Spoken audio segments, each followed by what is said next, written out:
नमस्कार, मैं हूं अजय कुमार। आप देख रहे हैं देसी अड्डा।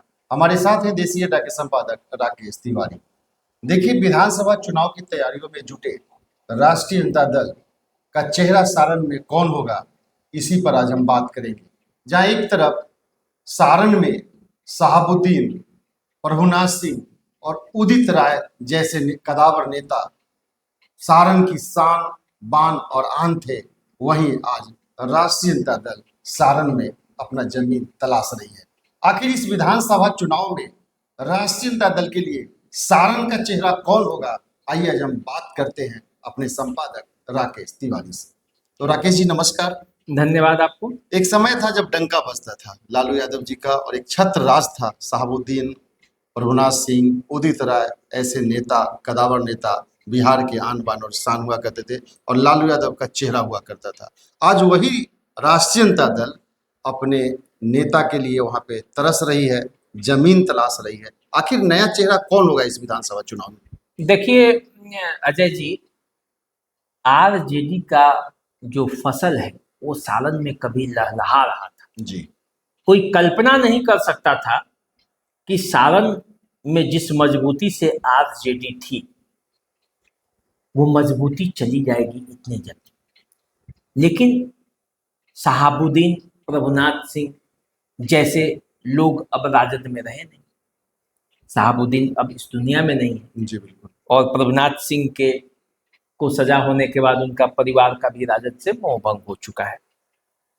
साधु यादव जो उनके साले हुआ करते थे, जो गोपालगंज से सांसद भी रहे, वो भी अब उनके सबसे बड़े दुश्मनों में एक है।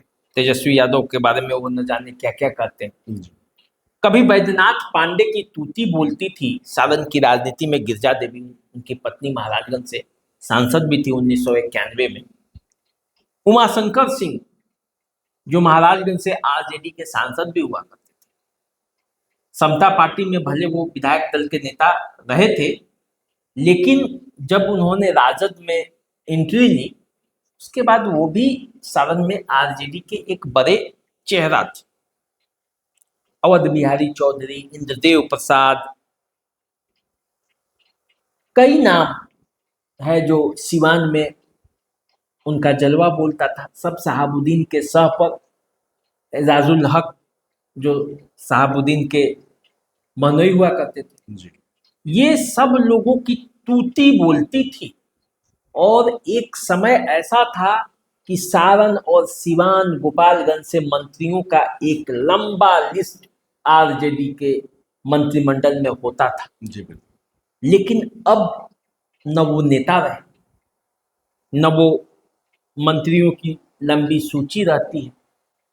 हालांकि पिछले चुनाव में 3 विधायक जीते थे सिवान से, उसमें भी हिना साहब का योगदान और शहाबुद्दीन परिवार का योगदान था। लेकिन अब हिना साहब की राहें जुदा हो गई। शहाबुद्दीन तो अब इस दुनिया में रहे नहीं।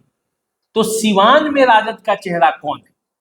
जो लोकसभा का चुनाव हुआ उसमें तीसरे नंबर पर अवध बिहारी चौधरी आरजेडी के प्रत्याशी रहे, वो भी बुरी तरह से हारे। बिल्कुल। हारे ही नहीं, बुरी तरह से हारे। तो इस लिहाज से देखा जाए तो सिवान में कौन चेहरा है? सिवान में कभी शहाबुद्दीन चेहरा थे, सिवान ही नहीं पूरे सारण प्रमंडल में। वो तो बिहार के चेहरा थे, लेकिन सारण प्रमंडल में उनकी तूती बोलती। और वो जिसको चाहते थे उसको वो जीत। गोपालगंज में तो ऐसा होता था कि वो फतवा जारी करते थे और वो प्रत्याशी जीतते थे। रातों रात साधु यादव को जिताया था।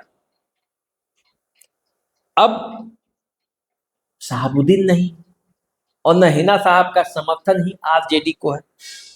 दूसरा, उदित राय जो छपरा में जिनका कभी डंका बजता था, प्रभुनाथ सिंह के जब जनता दल यू में थे या समता पार्टी में थे, उस समय जब आरजेडी में उससे पहले उदित राय थे, तो उदित राय का उदित शाही चलता था छपरा में जी। और उस उदित शाही का जो तिलस्म है उसको प्रभुनाथ सिंह ने तोड़ा और वो राजद में भी आए, और राजद में आए तो उनका जलवा वहां रहा। लेकिन अब प्रभुनाथ सिंह भी जेल के अंदर है और उनके पुत्र जो कि महाराजगंज से चुनाव लड़ते थे वो भी अब आरजेडी छोड़ चुके हैं, क्योंकि टिकट उनका कट गया था। तो अब वो भी नहीं। बैद्यनाथ पांडे, गिरजा देवी के परिवार से कोई राजनीति में अब है नहीं। उमाशंकर सिंह के पुत्र जितेंद्र स्वामी बीजेपी में थे, चले गए थे, लेकिन लोकसभा चुनाव के पहले उन्होंने वापसी की है, आरजेडी में एंट्री मारी है और वे रोहिणी आचार्य के चुनाव में भी काफी सक्रिय थे, भूमिका में थे। लेकिन सफलता तो रोहिणी आचार्य को मिली नहीं। जितेंद्र स्वामी ने हालांकि काफी मेहनत किया था, वहां पे भी महाराजगंज में भी आकाश सिंह के लिए उन्होंने मेहनत की थी, सीवान में भी अवध बिहारी चौधरी के लिए उन्होंने अपना दम लगाया था, लेकिन सफलता कहीं मिली नहीं। तो अब वो जलवा जो था सारण प्रमंडल में आरजेडी का, वो जलवा दिखता नहीं, वो नेता नहीं दिखते। सुनील कुमार सिंह जो सारण से आते हैं, जो मुंह बोले भाई हैं राबड़ी देवी के, रोहिणी आचार्य को लेकर छपरा गए थे चुनाव लड़ाने और जिताने का दावा कर रहे थे, तो रोहिणी आचार्य तो जीत नहीं पाए, उन पर भी कई तरह के आरोप लग गए, तो वो भी नहीं है। जितेंद्र कुमार राय जो मढ़ौरा के विधायक हैं, वो एक चमकते हुए चेहरा थे आरजेडी के, बड़ी तेजी से सारण की राजनीति में आगे बढ़ रहे थे, लेकिन उन पर भी जो आरोप लगे हैं जो गंभीर है, वो गंभीर है। और ये कहा जा रहा है कि रोहिणी आचार्य को हराने में जितेंद्र राय का हाथ है, क्योंकि उनके वो अपने विधानसभा क्षेत्र में भी नहीं जिता पाए, तो उनके टिकट पर खुद संकट के बादल हैं।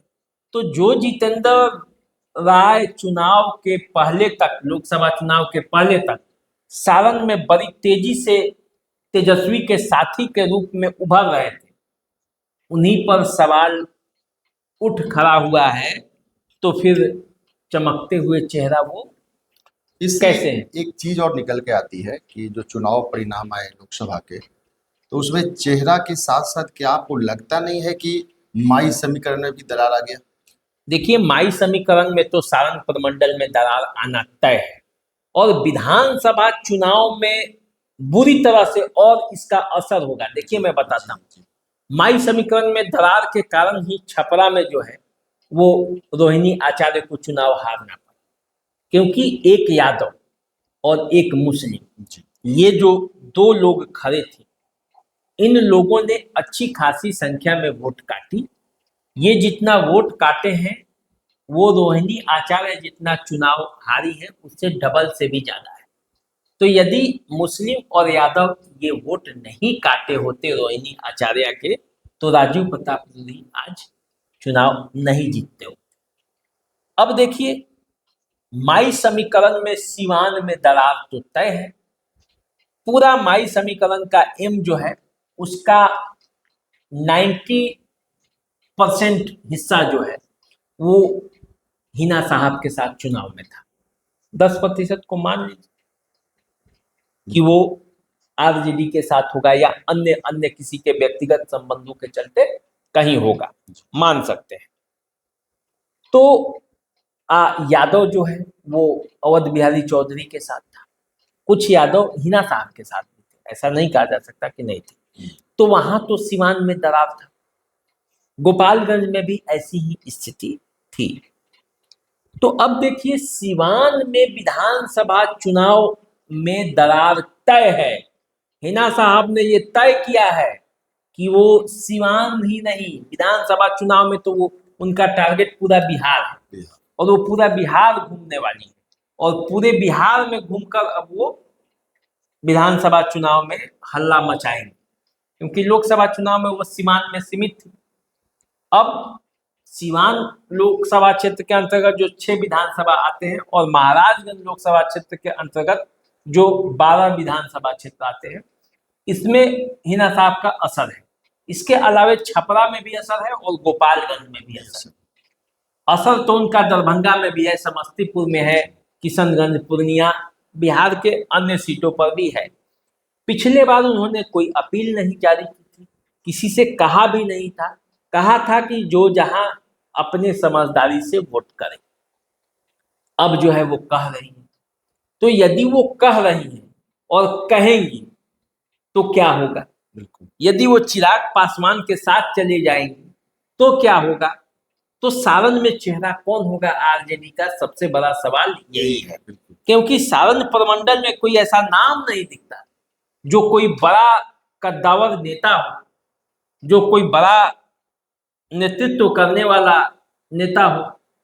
जो थे उन पर कोई ना कोई मामला है, और जो थे वो लोकसभा क्षेत्र चुनाव में वो अपने हार स्वीकार की। अब देखिए, गोपालगंज भी लोकसभा क्षेत्र जीता कौन, जनता दल यू। सिवान कौन जीता, जनता दल यू। महाराजगंज कौन जीता, बीजेपी।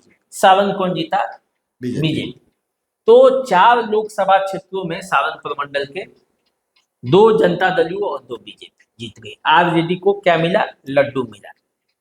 तो ये लड्डू जो है वो आगे भी खाने के लिए विधानसभा चुनाव में तैयार रहना पड़ेगा, या कोई रणनीति बनाएगी आरजेडी, ये तो आने वाला समय में पता चलेगा। लेकिन जिस तरह से जितेंद्र राय पर सवाल उठे, जिस तरह से कई अन्य लोगों पर सवाल उठे, और जिस तरह से हिना साहब ने सीवान में मन बनाया है, और औध बिहारी चौधरी जिस तरह से टिकट काट कर हिना साहब का उधर औध बिहारी चौधरी को दिया गया, तरजीह नहीं दी गई पहले, बाद में उनको मनाया गया लेकिन वो मानी नहीं। तो जिस तरह से सीवान में हुआ, और जिस तरह से महाराजगंज के पूर्व सांसद प्रभुनाथ सिंह के पुत्र को दरकिनार किया गया इस चुनाव में, और वो जनता दल यू में चले गए हैं, तो उस तरह से देखा जाए तो राजपूतों में भी नाराजगी है आरजेडी को लेकर, नाराजगी जो है वो मुस्लिमों में भी है, नाराजगी जो है वो जनता दल यू के वोटरों में भी है। तो अब देखिए, पूरा सारण प्रमंडल का जो राजनीतिक अब वजूद देखेंगे आरजेडी का, तो इसमें कोई बड़ा कद्दावर नेता अभी दिखता नहीं है। अब चुनाव के समय कौन आएगा, कौन सी समीकरण बनेगी, किस दल के कौन कहाँ छलांग मारेगा, ये आने वाले समय में पता चलेगा। वैसे देखा जाए तो जनता दल यू के और बीजेपी के चेहरा हर जगह पे है। जैसे सारण में आप बात करेंगे तो राजीव प्रताप रूडी बीजेपी के बड़े चेहरा एक है, बिल्कुल। महाराजगंज में जनार्दन सिंह सिग्रीवाल जो है वो है। सिवान में यदि आप बात करेंगे तो सिवान में आप मंगल पांडे का भी वो गृह जिला है सिवान। इसके अलावे बीजेपी में भी कई बड़े नाम हैं, जो वो है गोपालगंज में अमरेंद्र पांडे हैं जो खुद बड़े नाम हैं, अजय सिंह है, कई कविता देवी है जदयू में सीवान में। तो इस तरह से बड़े नाम हैं। लेकिन राजद में यदि देखा जाए तो राजद में अब नाम उतने बड़े, उदित राय सारण में उम्र ज़्यादा हो गया है, समीकरण में अब वो फिट नहीं बैठते हैं। छपरा से जो चुनाव होता है उसमें जितेंद्र राय जो बड़े नेता हैं उन पर सवाल है। अब देखिए टिकट उनको मिलता है नहीं मिलता है, क्या समीकरण बनता है। जितेंद्र राय एक डायनेमिक पर्सनालिटी मतलब सारण की राजनीति में हैं, दिखते हैं जो मौजूदा जितने लोग हैं उसमें तो वो दिखते हैं। तो उनकी भी स्थिति जो आरोप और प्रत्यारोप लगे हैं उसके बाद स्थिति उनकी भी डावाडोल है। अब जीतने वाले तो कई हैं वहां से, लेकिन सब अपने अपने क्षेत्रों में सिमटे हुए हैं। कोई प्रभुनाथ सिंह साहबुद्दीन जैसा कोई नेता क्षेत्रों में प्रभाव नहीं डाल सकते हैं, अगल बगल के क्षेत्रों में भी प्रभाव उनका नहीं है। अपने विधानसभा की सीट बचा ले वही ज्यादा है। तो लालू और तेजस्वी का ही नाम चलेगा। तो अब देखिए सारण प्रमंडल में स्थिति राजद की क्या रहती है। वो लोकसभा चुनाव में तो बहुत बुरी स्थिति रही, विधानसभा चुनाव में क्या होता है ये आने वाले समय में पता चलेगा। तो एक कहावत है कि सब दिन होत न एक समान। एक समय था कि लालू यादव के नाम से ही लोग चुनाव जीत जाते थे, और नाम के साथ साथ कदावर नेता का भी जलवा था। साहबुद्दीन थे, प्रभुनाथ सिंह थे और उदित राय जैसे नेता थे। लेकिन आज उसी जमीन पे राष्ट्रीय जनता दल जहां इस बार 2025 के चुनाव में तेजस्वी यादव को मुख्यमंत्री बनाना चाहती है, वहीं सारण में ही खाई नजर आ रहा है। तो इस खाई को तेजस्वी यादव कैसे पाटते हैं ये तो चुनाव परिणाम के बाद ही पता चलेगा। तो इंतजार कीजिए और हम लोग का नमस्कार स्वीकार कीजिए। नमस्कार। नमस्कार।